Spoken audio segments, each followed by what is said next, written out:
Hi, everyone. Thank you for attending the workshop today. Today, we are talking about assessment to action, IPP goals and strategies, focusing on how we move from data in psychoeducational assessments into practical classroom goals and strategies. The goal is to help parents, teachers, and support staff feel confident about what the results mean, and more importantly, how they can be applied. My name is Leslie Shu, and I am a registered provisional psychologist from Con Communication Services. As we gather here today, we acknowledge we are on Treaty 6 territory and the homeland of the Métis. We pay our respects to the First Nations and Métis ancestors of this place and reaffirm our relationship with one another. So there's going to be four big areas that we're going to cover today.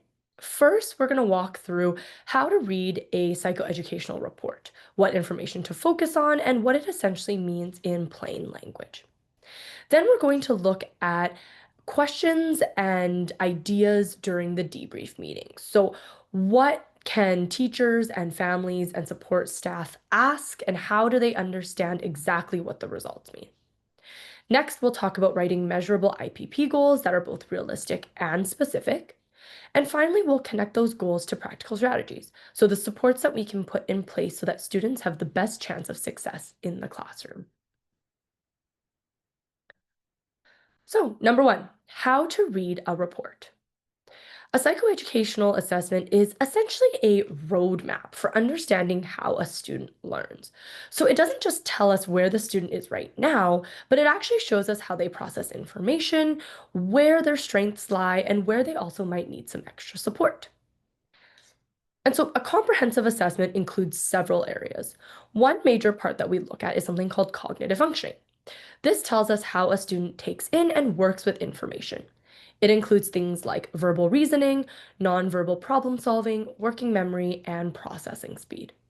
So, for example, think of a student who might have a really strong verbal reasoning skill, aka they can explain their ideas clearly. But if their processing speed skills are a little bit slower, it may take them longer to write those ideas down. That kind of profile helps us make decisions about classroom accommodations, such as giving extra time or breaking tasks into smaller steps.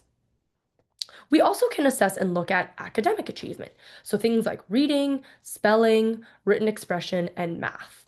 These scores often let us see if a student's academic skills match what we would expect given their cognitive profile.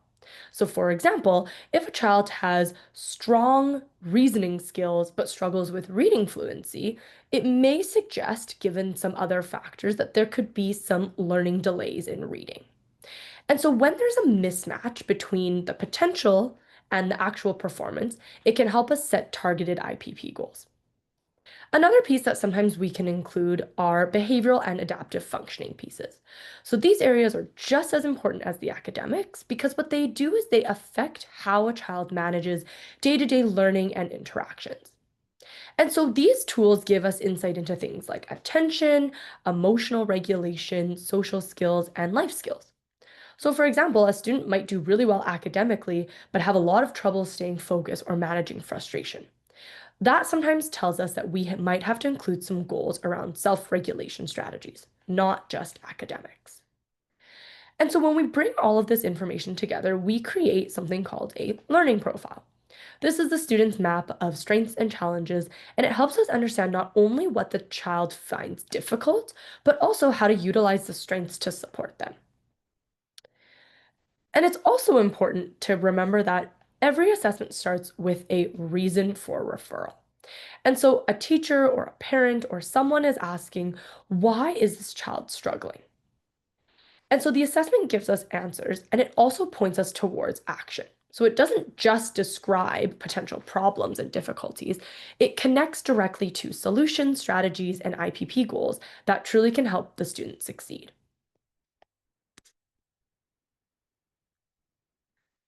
So when you first open a psychoeducational report, it can feel very overwhelming. There's tables, there's numbers, there's technical terms everywhere. But it's important to break down and look at exactly what all those results mean. So the first key section, as I mentioned just in the last slide, is the reason for referral. This is essentially the guiding question that the assessment is meant to answer. So it tells us what the school and the family or the caregivers want to understand. For example, the child is struggling with reading. Could there be a delay? Could there be attention related disorders? Why is my child falling behind academically? And so these questions set the purpose for the entire report and the assessment. Next, the big chunk of it is we see standardized test results. So these provide objective data. So we have cognitive testing that looks at skills like memory, attention, processing speed. We have the academic testing that looks at reading, writing, and math. And these scores help us see if there's a gap between a student's potential and their actual performance. But numbers alone in the standardized testing don't tell the full story. That's where we find things like observations and qualitative data come in. So these describe how the student approached testing. Were they worried? Were they distracted? Did they push through even when things were hard? And these details can explain why certain scores sometimes look the way that they do. Then we have what we call the summary of findings.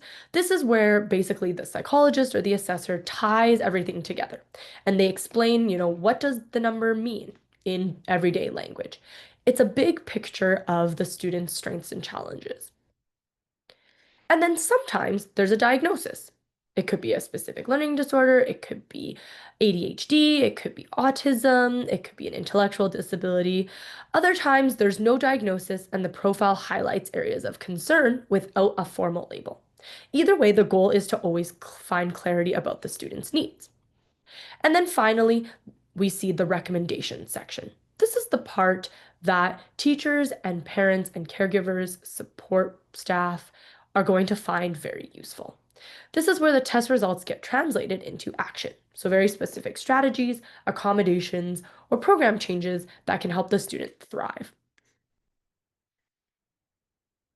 And so, as I mentioned, sometimes there's a lot of data that we see, and I wanted to explain what some of those actually mean. So data tables. As I mentioned, these are full of numbers, and you're usually going to see things called standard scores or percentiles. A quick way to think about percentiles is they show how a child compares to other kids their age, essentially across Canada. So a percentile of 25 means the child is doing as well as or better than 25 out of 100 peers. A percentile of 75 means they're ahead of 75 out of 100 peers. But the key point to remember is while these numbers are important, they're not always the most useful part. So we do have to go beyond the tables to look at that summary, as I mentioned. That summary has those take-home messages. It takes the numbers, turns them into strengths, challenges, and how these actually play out in real learning and life situations. As I mentioned, there can be a diagnosis if present, and a diagnosis can sometimes be important for things like funding or specialized services. But even without that formal diagnosis, the summary still gives us what we need to guide programming. And so there's also those recommendations. These are the most important and useful when it comes to IPP development.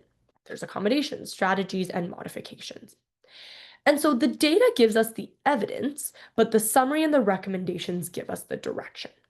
And so they answer the big question everybody wants to know, which is what do we do next to support the student in the classroom?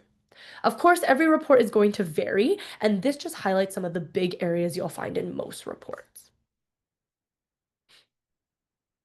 So, some ideas during the debrief meeting. So, when an assessment is completed, the professional will typically hold what we call a debrief meeting. And it's easy to feel like it's a one-way delivery of test results. However, the most valuable meetings are the ones that are actually conversations. And so here are some questions that can encourage parents, caregivers, teachers to engage and reflect and share what they also see. And so it's, important to start with thinking, does this description sound accurate for the student? So this checks to see if the profile in the report actually matches real-world experiences. Sometimes in assessments, it can highlight things that are less obvious in class, or parents and caregivers may say, yes, that's exactly what we see at home. And it can also allow for clarification if there are things that don't necessarily fit with what is being seen in their day-to-day life. You can also ask and understand, where do we see strengths in daily life? So this can help shift the focus to positives. Family often do find relief when they hear about their strengths of the child highlighted. And so when teachers can say things like, this child is very creative or they're very great at oral discussion, naming strengths can also help us build when we set goals. Next, questions that can be asked are what challenges are the most pressing at home and school? This can help us prioritize. For example, a child may struggle with both math and writing, but if writing is causing daily meltdowns, maybe that's where we want to start. It ensures that we're focusing on what matters the most to the child and the family right now. We also want to ask what supports have worked in the past. So, parents, caregivers, and teachers have the most valuable insights because they see the kid day in, day out. And so, maybe things like a visual schedule helps at home. Maybe in the classroom, chunking assignments works. So, we don't have to reinvent the wheel, we just honor the expertise of those who are closest to the child. And finally, we ask what goals feel meaningful for this year. This helps us ground our planning in reality. We can't fix everything at once and we can't tackle it all. And so a meaningful goal might just be the student hands in their homework more consistently. And maybe more consistently just looks like twice a week. Or it could be, we want the student to be reading at grade level by June. And so when we can agree on the goal, the plan is more likely to succeed. Asking these kinds of questions during the debrief actually really helps make it a more of a collaborative problem-solving session. People can feel heard, and it also ensures that goals are practical and relevant. It's also important to look at some reflection questions. And so once the debrief is over, and we're taking time going through the report, looking at the results, it might be useful to ask some of these questions to ourselves. And it helps to connect the dots between what has been read in the report and what they actually see in their classroom and at home. So first, think about which part of the student's profile are most obvious day to day. For example, if processing speed is lower, teachers might notice that the student is always the last to hand in their assignment. If working memory is weaker, a parent might notice that the child always forgets instructions. Next, we want to identify what are the critical skills holding them back. These are the bottlenecks that prevent growth into other areas. And so, for example, if there's weaker decoding skills, this probably will block progress across all areas of literacy. It might also be important to consider what the student might be self-conscious or sensitive about. Often, children know where they struggle. They might avoid reading out loud, they hide unfinished work, or they get frustrated when they're singled out. So these observations help us set goals that are supportive as opposed to shaming. We also need to ask, what is the student most motivated to improve or engage with? Motivation is a very powerful driver of progress. And so a student may be more willing to work on math if it connects with their interests, or on reading if they're excited about a book series. And finally, we always want to frame supports in terms of strengths as well. If a child has strong verbal skills but weaker writing skills, we can leverage those verbal strengths to support their written expression. These questions shift the focus from test scores to real, humanize experiences, and help us prioritize goals. They're not just academically important, but they're also meaningful to the student.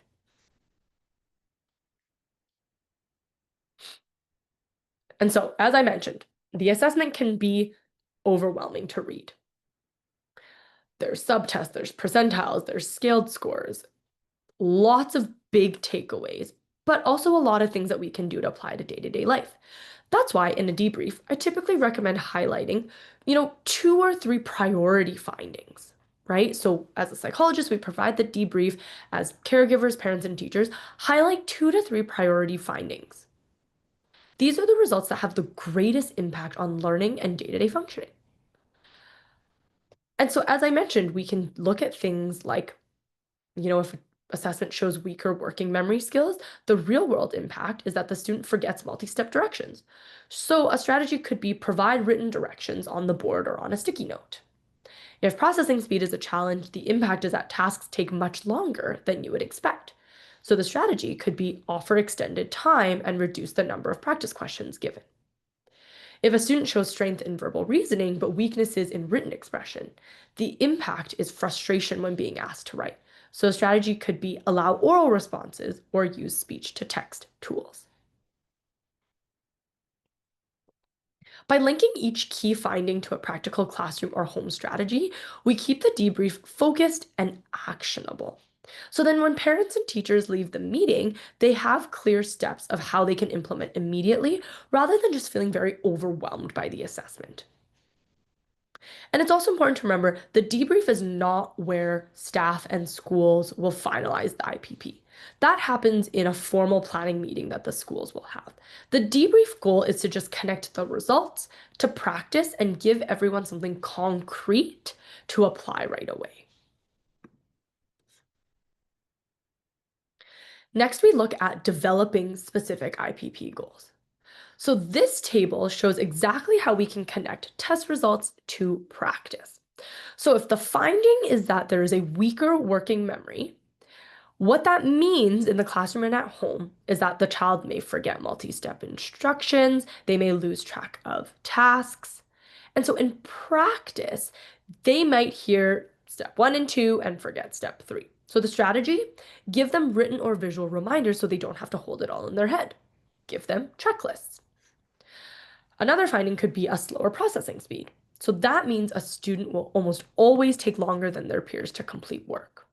This can be things like rushing through the last 5 questions, never finishing their work, and the strategy can be allowing more time, reducing the quantity of questions, so the number of questions, and keeping a focus on quality.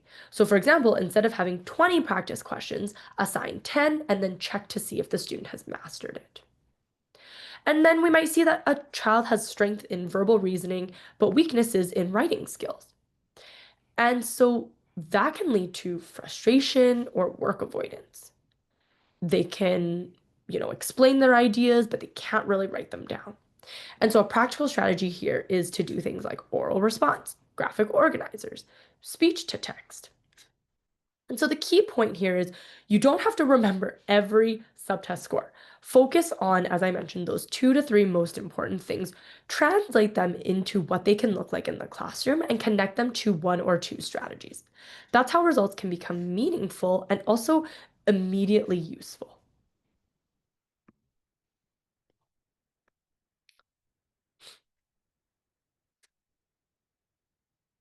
And so we also want to write measurable goals.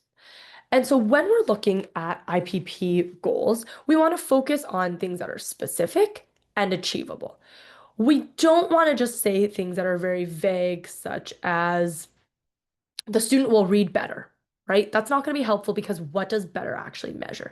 Maybe we say that we want them to move up 2 levels, we want them reading at grade level, we want them to move up 1 grade level by June, whatever that might look like. We want it to be observable and measurable. How can we actually measure that the student is doing better? Is it going to be through the number of books they read? Is it going to be through the types of books that they read?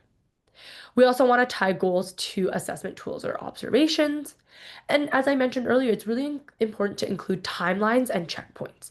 If we just say, oh, we want the student to hand in more homework, well, when are we checking in? When are we finding the accountability to see if the student is actually handing in their work more? And then we always want to link them to strategies and supports. So goals should always have very specific strategies and very specific supports on how a student is going to achieve that. So here are some examples.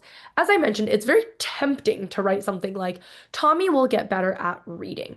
The problem is we cannot measure progress on that vague statement. It doesn't tell us what better means, how we're going to measure it, or when we've known that he succeeded. So instead, goals should be specific, observable, and measurable. As I mentioned, we have to tie the goal to a skill we can see and measure using very clear criteria and setting checkpoints throughout the year.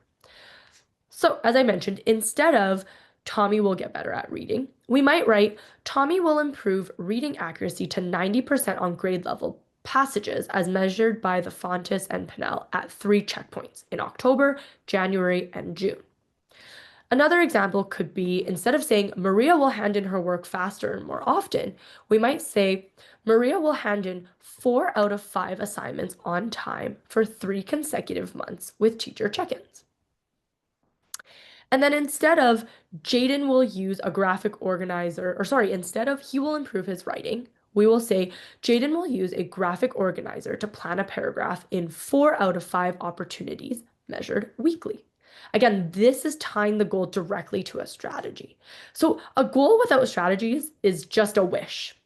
So we have to make sure that it connects back to what we're going to provide. Checklists, teacher feedback, reading groups, assistive technology, so on. That way, the IPP isn't just documenting weaknesses, it's planning how we're going to build the skills. Something else that's important to talk about is the distinction between accommodation and modification. This is very crucial to understand when we talk about understanding those assessment results and translating them. So accommodation means that the student is still working towards the same grade level expectations as all of their peers, but with supports to help them access the material. Think of it like providing glasses to a child with vision difficulties. So the content doesn't change, but the support provided allows them to engage properly. For example, extra time on tests, using a scribe, having speech to text, preferential seating, visual schedules or organizers all make learning more accessible without lowering the expect or changing the expectation. Modifications, on the other hand, change the actual curriculum expectations. So this means the student is no longer working at the same grade level as their peers. Instead, their content may be simplified or shortened. We may see that they are reading at a lower level text. And so instead of reading at grade level, they're reading a lower level. Instead of algebra, they might focus on basic computation skills. This distinction matters because it does impact programming and reporting. So students with accommodations can still be assessed on the same standards across the province, but students with modifications are generally assessed against individual expectations. And so this is really important to understand because it should be based on careful discussions with the team to decide what a student needs. And so looking at identifying key strategies now. So once we have our goals, we need strategies to support them. Here are 4 broad categories I really encourage teachers and families and caregivers to think about. So differentiated instruction. This means we vary how we deliver material, not lowering the expectation. So for example, in math, we might teach a concept using visual models, manipulatives, and real life examples instead of just relying on lectures or worksheets. This ensures that students with different learning styles can all engage with the same type of content. We also have skill building interventions. So this directly targets areas of weakness. They're intentional, focused supports, and they're aimed at building capacity. So for example, if a student struggles with phonics, they might receive something like small group reading instruction, or daily practice drills, or structured literacy interventions. This isn't just about access, it's about actually improving the underlying skill. Next, we have accommodations. So these are given, as I mentioned, to students who can access grade level curriculum. So examples can be extended time on assignments, text to speech, speech to text software, providing notes ahead of time, and then behavioral and classroom strategies. So this can help students regulate themselves and stay engaged. This can be things like predictable routines, positive reinforcement systems, or scheduled movement breaks. And this can help reduce stress or help kids focus. For some students, having a quiet corner or visual cues can make transitions and environments much more manageable. And so typically the best approach is a combination of all 4 categories, tailored to the individual student needs. A student may need differentiated instruction in math, direct interventions in reading, accommodations like extra time, and behavioral supports like a consistent routine. Together, they provide structure and support that's needed for success. And so now I want to talk a little bit about accommodations for very specific areas. So working memory, it's essentially the brain's short-term holding system. It helps students keep information in their mind while they use it. And when it is weaker, kids may forget instructions halfway through, lose track of steps in a task, or struggle to juggle multiple pieces of information at once. And so accommodations here are about reducing the memory load. So things like written or visual instructions means that the student doesn't have to rely only on remembering what was said to them. Even a sticky note or a checklist on the desk can help. We also have task chunking. So this breaks larger assignments into smaller, more manageable pieces. So instead of finish your story, the teacher might say, first, write the introduction. When it's done, write one body paragraph. Checklists can also give a visual way to track progress and stay organized. Repetition of directions. So this ensures that students hear it more than once. Sometimes they need a reminder even mid-task. Also, the use of planners or agenda books can help bridge basically remembering and taking and following through at home. So visual schedules provide predictability, and the students can see what's coming next without actually having to hold it all in their mind. The overall goal is to externalize memory. We want to move it from the student's head to a tool that they can actually see and use. Now, as we look at processing speed on the other side here, this refers to how quickly students can take in, work with, and respond to information.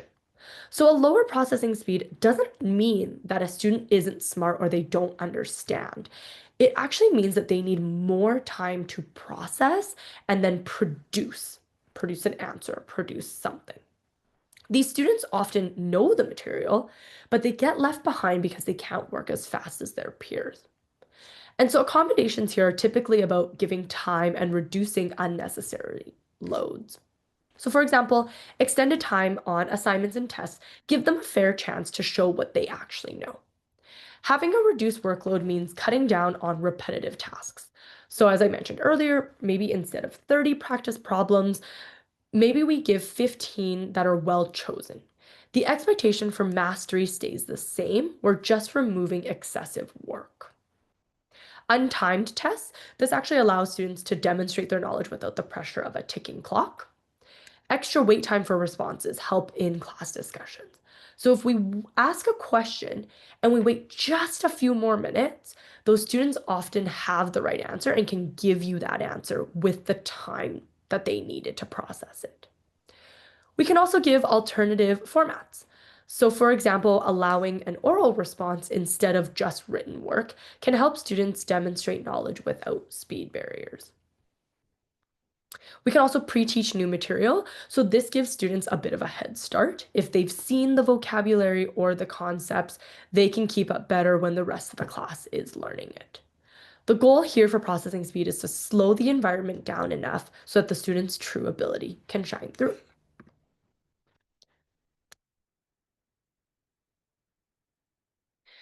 So reading difficulties can look very different depending on the student. Some might have troubles with decoding, others with fluency, and others with comprehension. And so the goal for accommodations here is to give the students access to the content, but still supporting their reading growth. So some things that you might do here are provide audiobooks and text to speech. These tools allow students to keep up even if their decoding maybe is below grade level. So they can still learn the content, vocabulary, and content without being blocked by word reading. You might have guided reading groups, so this gives more intensive support in a smaller setting, allowing more for that targeted instruction at the appropriate level for the student. Sometimes it might look like larger print or colored overlays. This can help students with visual stress or tracking issues, and sometimes just a simple format change or font change can make a big difference. Reduce text complexity. So this provides a more accessible version of the text. For example, using leveled readers or summaries that can help support comprehension. And then also previewing vocabulary ahead of time. So this gives students the language tools that they need before diving into the text. So the main idea here is that students don't miss out on learning just because reading is hard. So this gives them access while we continue skill building. Next, on the other side, we see writing. So writing is a very complex task because it requires things like organizing thoughts, remembering spelling and grammar rules, and then physically getting words on paper or a computer. So when writing is a barrier, accommodations focus on separating ideas from mechanics. So things like speech to text. We can let students dictate their ideas, bypassing some of the fine motor and spelling demands so that they can actually focus on the content of the writing. Graphic organizers can provide a visual framework for planning out their writing. This can help them organize their thoughts before they write. Having a scribe can reduce frustration for students who have really great ideas but struggle with the actual act of writing. Typing instead of handwriting is often faster and less tiring for students with motor or graphomotor difficulties. We might provide things like sentence starters or word banks. This just gives some scaffolding, and they provide a way to get started and have the vocabulary needed to complete a task. And then we might also see a reduced written output with some content. And so this allows students to demonstrate understanding without the burden of long written assignments. So for example, answering 5 questions in details instead of 10 just superficially. So here, the accommodations just remove barriers so that students can show and write what they know. So math is a subject where difficulties can stem again from many sources. Memory for facts, organization, abstract reasoning, even anxiety. Accommodations should focus on making math more accessible as well as concrete. So we might use things like manipulatives and visuals. So base 10 blocks, fraction tiles, number lines. It just makes those concepts more tangible. We might need to do step-by-step examples. This helps students see the process clearly and reduce cognitive overload. So calculators or math fact charts can also support students who struggle with basic math facts, and they can engage in it in that higher order problem solving. Graph paper might just help with organization. We keep the numbers lined up in multi-digit operations. Again, reduced number of questions can prevent fatigue but still show mastery. Real life math applications can be very helpful. So teaching things like budgeting, cooking, sports statistics can actually increase engagement and show relevance to students. And then we can also allow for the oral explanation of reasoning as a way to demonstrate understanding. Next, we have attention difficulties. So this is something that teachers notice a lot. Things like being distracted, fidgeting, or having just difficulties staying on task. And so here, accommodations should focus on reducing distractions, supporting regulation, and keeping that engagement level high. So preferential seating, so things like seating the student near the teacher, away from distraction zones like windows or high traffic areas. Movement breaks can give an outlet for physical energy and help the brain actually reset for focus. So these can be quick. Maybe a 1 minute stretch or a quick errand to the office can help.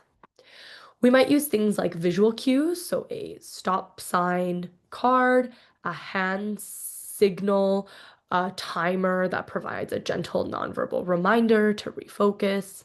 We might also have structured work periods. So for example, work for 10 minutes, take a 2-minute break. This can also help students pace themselves without zoning out.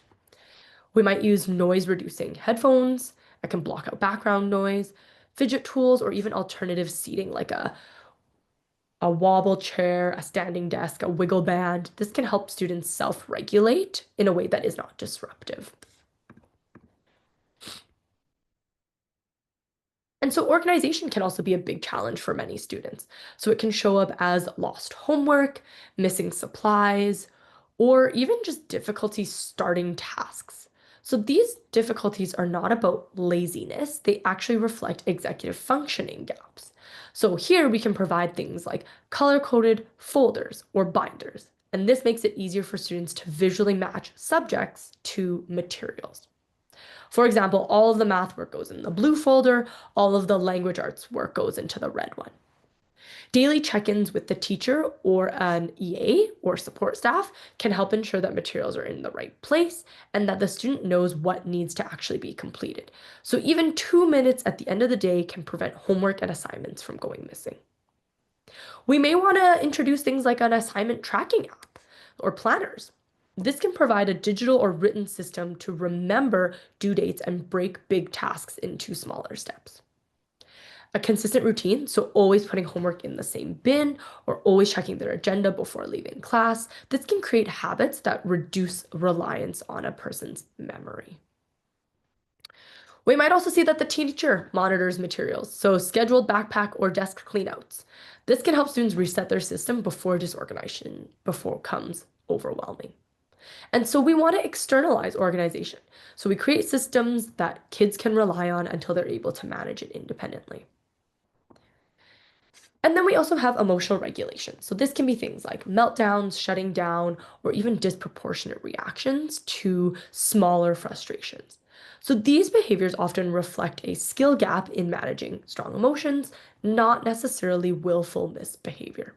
So here we might provide things like a calm down corner in a classroom, which gives students a safe, neutral place to regroup without feeling like it's a punishment or a timeout. We might have scheduled breaks, so before the frustration builds up and explodes, we can allow students to reset and return to their learning in a bit more of a successful way.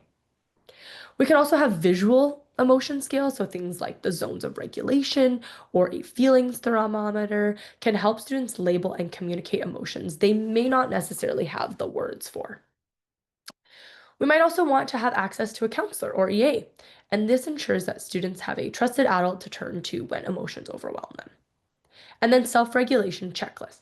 This can guide students through strategies like deep breathing, positive self-talk, or even asking for help. So emotional supports teach and scaffold regulation skills so that students can stay engaged in their learning and in different relationships. Of course, this isn't an exhaustive list for specific areas, but just some ideas to get you going. When you look at the report and when you read through the report, it will highlight some of those areas that the student needs extra supports in. And so monitoring progress. So we often say that IPPs are living documents. They're not just meant to be written once in September and then filed away until June. To really support students, we have to monitor and adjust them regularly. So what does that look like? Well, we need to be tracking progress all the time. Weekly, bi-weekly, monthly, not just during the reporting periods, which sometimes is often 2 to 3 times a year. Even a small check-in, like noting whether a student is meeting a checklist goal, can help catch issues earlier. It can also help us understand if something is working or not working. You might use formative assessments, so classroom observations, student work samples, even a quick teacher checklist, in addition to the formal assessments, gives you a little bit more real-time data on if a strategy is working or not. You're going to collect input from multiple sources. So you're going to ask, is this working in the classroom? Are parents and caregivers noticing it at home? And the student can communicate with you, is this working or am I still feeling overly frustrated? And so you want to review if these are actually effective. And then you want to adjust them as we go because the document is meant to change. So if a strategy is working, we keep it. And if it isn't, we make a change. So for example, if a visual schedule isn't helping a student actually stay organized, maybe they need more direct modeling, or maybe they need a digital tool like an app. We have to figure out what is going to be the best fit. We also have to be flexible. So a lack of progress doesn't mean that the student isn't trying or they cannot improve. It usually just means we haven't found the right support yet. So when we adjust goals and strategies throughout the year, we actually increase the chance of success and we keep the IPP meaningful and responsive to the student's needs.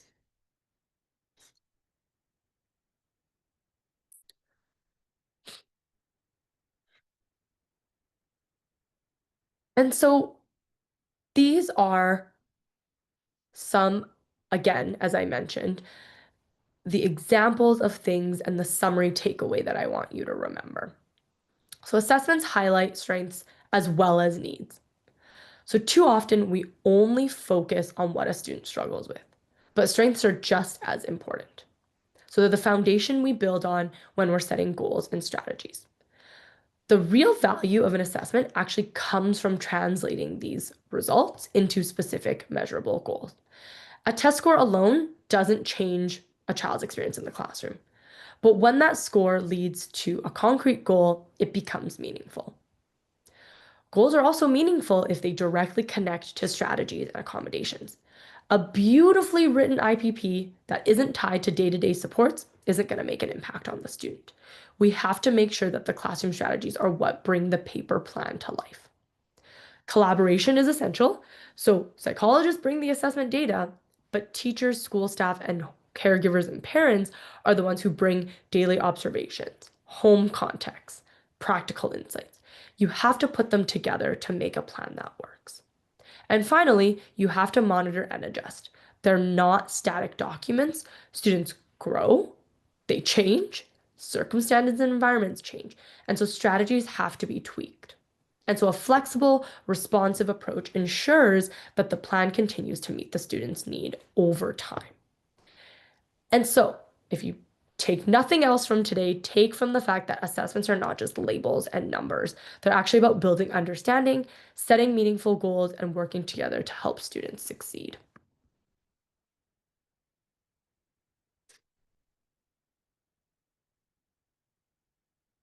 And so, thank you.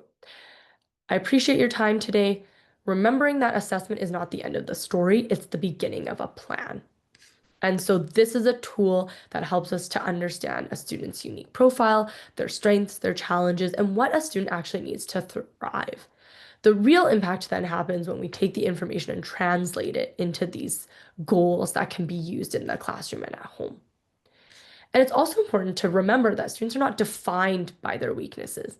And so every psycho ed will actually highlight strengths and potentials that we can build on. And so if you focus on both, you can set goals that feel achievable and motivating. And so thank you for the work that you do. Your role is vital, and together we can ensure that assessment results don't just sit on a shelf or in a file, but they actually shape meaningful opportunities for learning and growth.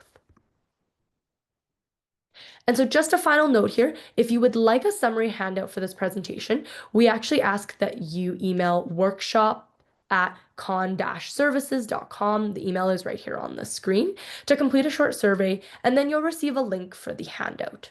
Thank you again and have a great rest of your day.